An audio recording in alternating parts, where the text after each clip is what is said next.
This video was made possible by EA Game Changers.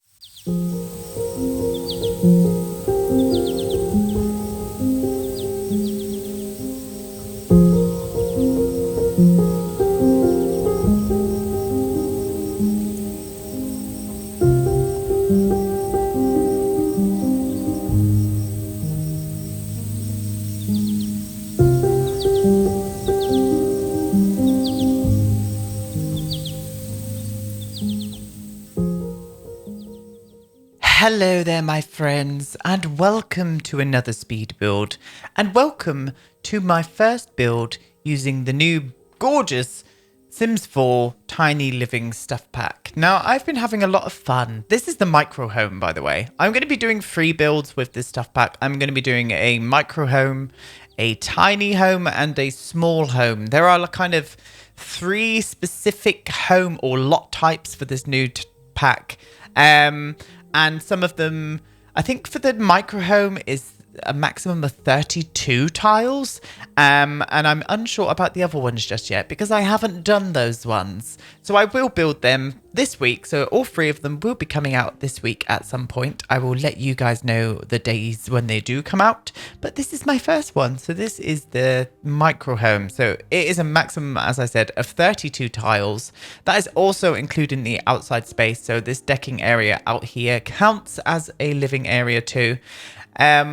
And yeah, I've been having fun. It was a little bit hard. I do have to shuffle stuff around in this build, especially on the inside, because things just weren't working as I wanted, even with the move objects sheet.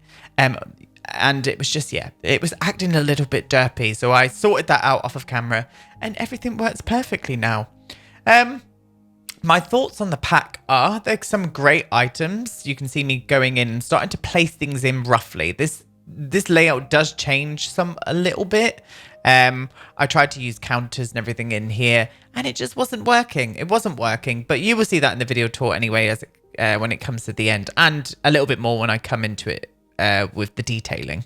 I really like this pack. I do. I think it is really cool. The only thing I don't like about it is the swatches. I'm not really a fan of the swatches. I love the mid-century style-esque furniture that we got with this, including the brand new Murphy bed, which is a bed that changes from a sofa into a bed. I think everyone knows what a Murphy bed is. I'm just not that keen on the swatches. They're very weird swatches. They're warm woods that just don't match with any of the other woods in game. So I'm not a massive fan. There are some neutral ones. There's a black one and a white one, but I would have preferred to have seen some neutral tones going through it for poor Aiden. I really would have, but yeah, we didn't get them. But they're gorgeous pieces of furniture. They really are, and there are some smaller kind of like dressers and whatnot to kind of squeeze into smaller spaces.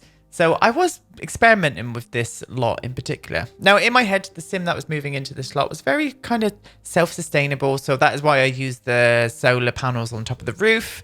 And also this big garden that the sim can come out and enjoy. Now, whenever I love tiny homes, I love watching tiny homes on YouTube. I always see that the people who live in these tiny little micro homes, they tend to have a lot of outside space depending geographically where they are in the world. So a lot of the Americans that I watch on this particular show, I think it's called Tiny Living in a Big House. I will link the channel down below. Go and get some ideas from that channel if you guys are going to be getting this pack, because it is brilliant. And I've got a crush on the presenter. Is this really like tall Australian guy? And yes, I'm me being the slut that I am. I have a slight crush on him. I just find him really nice. He's just a very nice man, and you should all go over and check out his YouTube channel. It's really cool. And yeah, as I was saying, before I started getting slutty,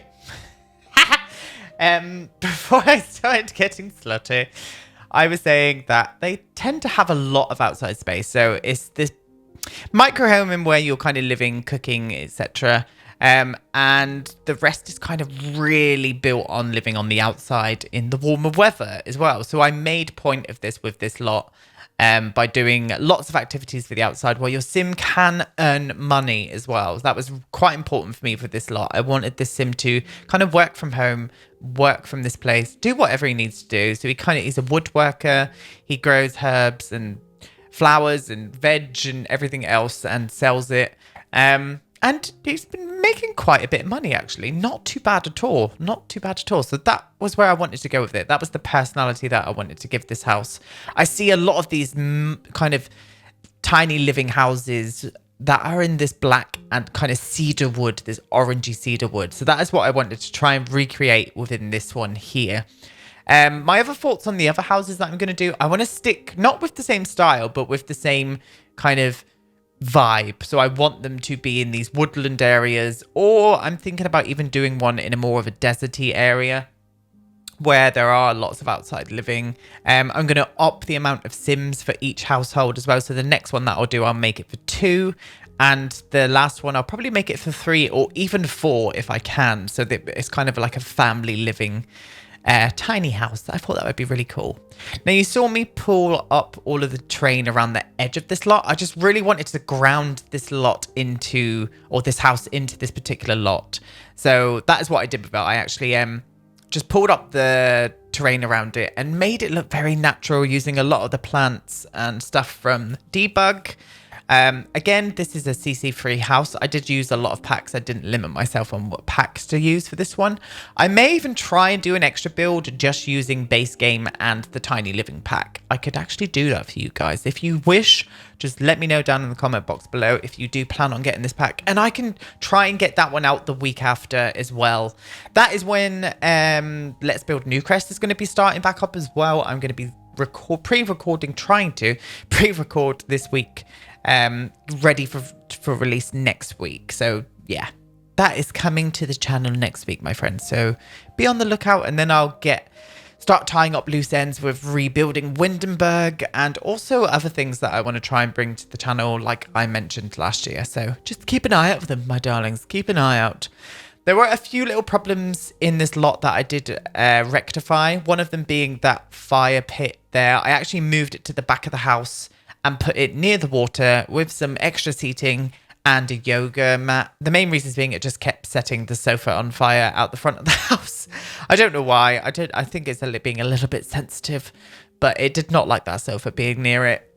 So to save your Sims from dying, I have saved you from that pain and moved the fire pit towards the back of the house. But I still left the sofa out that side of the house, and I also put some extra kind of pillow, what they called like bean bags, and I kept the barbecue there as well. I could have moved the barbecue to the back of the house, but I still wanted an extra piece of or an extra activity to be able to do in the front of this little house itself. But yeah, I thought it just came across pretty cool. It didn't take me too long to build. No, and I still chuck as much detail as humanly possible into my smaller builds.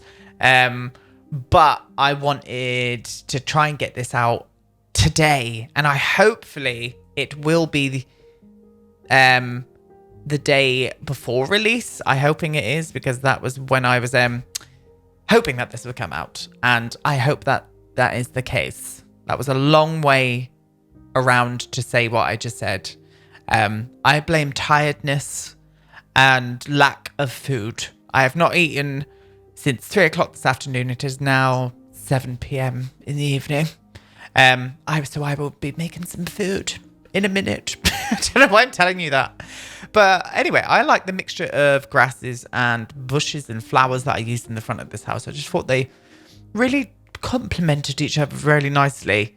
I always wanted those kind of grassy objects in the game, but I always seen them around the world. I say this a lot, and I was very happy that when those came to stay, I was very happy indeed.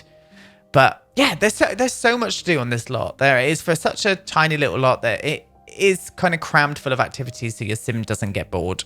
Now, I do love this little area out the back here. This is where he can come and do his woodworking, flower arranging if he may wish, but also it's got the laundry tub or the wash tub out here so that he can come out and wash his laundry. And I also end up sticking the laundry basket out here as well next to the wash tub. Main reasons being it wasn't really fitting in the house anywhere. Wherever I put it, the sim would have trouble getting to it and stuff. And it kind of makes sense, the laundry basket being next to the wash tub anyway. So you could have put a washer and dryer out there. I mean, it's not going to get wet or anything, but I really wanted a washing line, so that's where I went with it instead. But anyway, we're starting to go in and cram some extra details onto the inside now. So this is the layout that wasn't working, but I really liked. Like, I loved the little kind of drawers that came with the toddler stuff pack. They almost look like stairs. I think you guys know what I mean. I really wanted to use that in this build because it comes with a lot of surface space at different levels, and I was going to put plants in them and stuff, which is what I tried to do. But the sim just wasn't having it. I did have to use move objects for the Murphy bed and the TV situation. So the TV does still work. And the Murphy bed does come down as well, and your sim has got enough room to be able to put the Murphy bed back up and stuff. But for some reason, the bookshelf doesn't work. I have no idea why the bookshelf doesn't work, which was a little bit of a pain in the ass. But more importantly, the TV and the music system does work. So your sim won't get too bored. I wanted to try and get as much kind of clutter in this place as possible without making it feel claustrophobic. So you can see I kind of lay that kind of shelving system above the window, just so I could get as much stuff up there as possible. So it made it look like this house comes with a lot of storage when in reality it's not too much storage there. But it's only a microphone. That's all it needs. I put the mirror as well just on the outside of that bathroom just to kind of reflect light around and make the space feel a bit bigger than what it actually is. I just thought that worked really well. I really did. Would have preferred if this house did have a full kitchen rather than just a fridge and a microwave. But because of the space on the inside, it just wasn't working right. And I'm gutted that I didn't get to use these shelves because I just thought they looked so cute next to this window over here. We end up using one of the new dressers as well. You'll see all that in the video tour towards the end, my loves. But yeah, I still think it's cute, and I still think it's came together quite nicely. But I would have preferred to have a full kitchen in this space. I really like the little kind of desk area looking out from that window where your sim could come in and, I don't know, do his spreadsheets for his businesses or whatnot. But yeah, I thought that was pretty cute. I thought that was pretty cute. And the same with the bathroom as well. I did the same layout in the bathroom in the Tokyo tiny house. So yeah, that was my previous build. It just works really well. And you can see what I've done there. Lovely jubbly. But my friends, the end is near. I'm going to say goodbye now, and I will see you all in my next video. Bye, everybody.